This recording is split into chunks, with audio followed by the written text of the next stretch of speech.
اعتبار سے تو یہ کارنامہ ہے، لیکن یہ ہے کہ بندوں کے لیے تو یہ مصیبت بن گیا، ہمارے لیے تو یہ مصیبت بن گیا۔ حضرت آدم بھی روئے 40 سال تک، توبہ استغفار کرتے پڑے۔ بقول ان کے یہ جو پہاڑی لوگ ہیں کہتے توبہ استغفار، توبہ استغفار۔ یہ توبہ استغفار جو ہے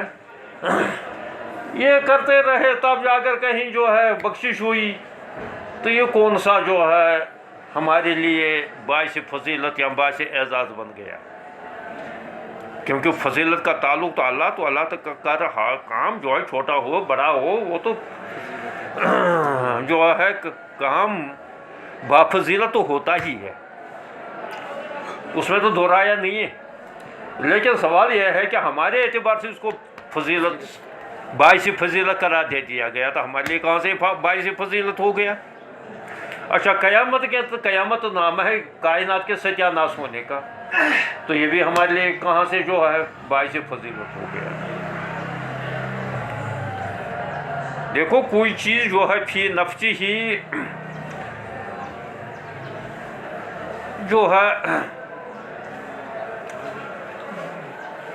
فی نفسی وہ اچھی نہیں ہوتی ہے، بظاہر وہ اچھی نہیں لگتی ہے، لیکن حقیقت میں وہ اچھی ہوتی ہے۔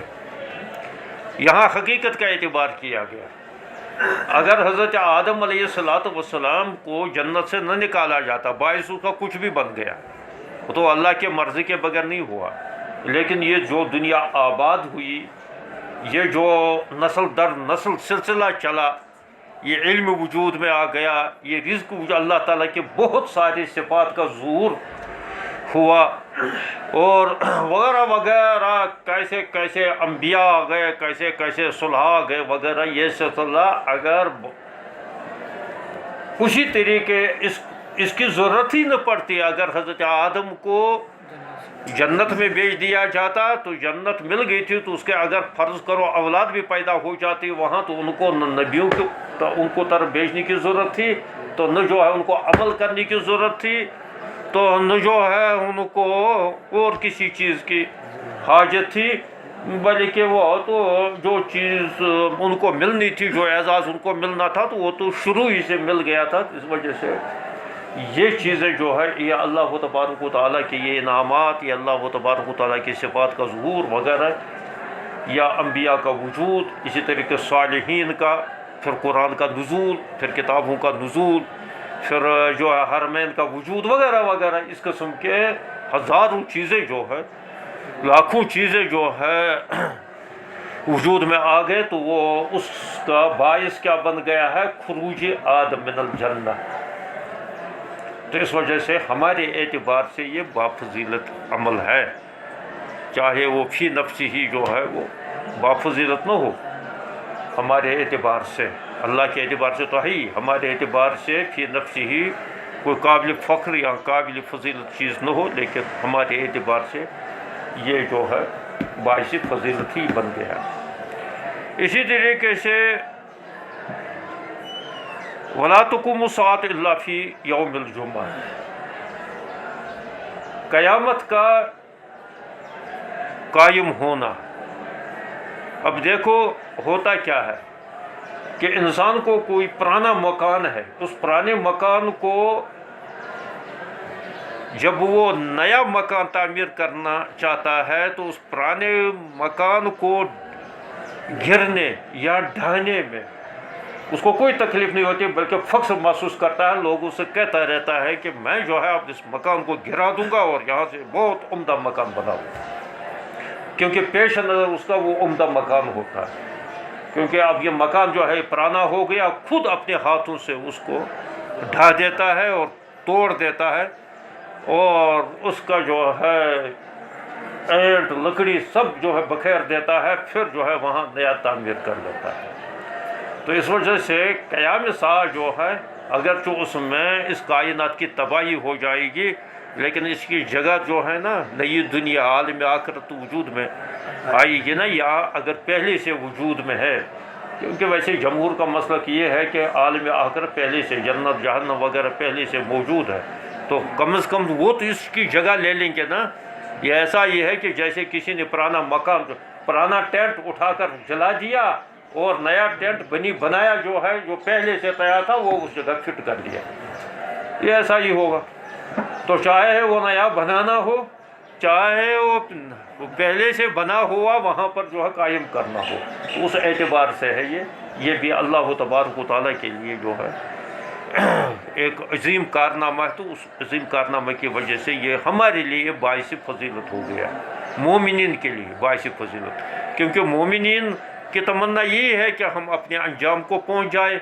ورنہ اس سے پہلے تو دنیا کے اندر مصیبتیں جھیلتے تھے اور اس کے بعد عالم برزخ کے اندر اب یہ اٹکے ہوئے ہیں، کوئی حساب کتاب نہیں ہے ہمیں کہاں جانا ہے، اصحاب الیمین میں جانا ہے، اصحاب الشمال میں جانا ہے. تو اس وجہ سے وہاں جو ہے اللہ تبارک و تعالیٰ ان کو فیصلہ کر لیں گے، جنتیوں کو جنت میں بھیج دیں گے، جہنمی کو جہنم میں بھیجیں گے، کیونکہ عالم برزخ کے اندر یہ رل مل رہیں گے. مومنین بھی کفار بھی اگرچہ کچھ یہ اپنے طور سے الگ رہیں گے، لیکن پھر بھی جو ہے ایک دوسرے کے احوال کو یہ جانتے ہوں گے، اور ان کو دیکھ کر اپنی بھائیوں کو یا اپنے رشتہ داروں کو، اپنے ماں باپ کو کفر کے حالت میں جو مرے ہوئے ہوں تو ان کے حال زار سے یہ غم زدہ ہوں گے. لیکن وہاں جنت کے اندر سب کچھ بھول جائیں گے. تو اس وجہ سے وہاں تو جو ہے یہ خوشی محسوس کریں گے. تو اس معنی کر کے یہ ہمارے لیے باعث فضیلت ہی ہوگا. یہ مطلب ہے اس کا.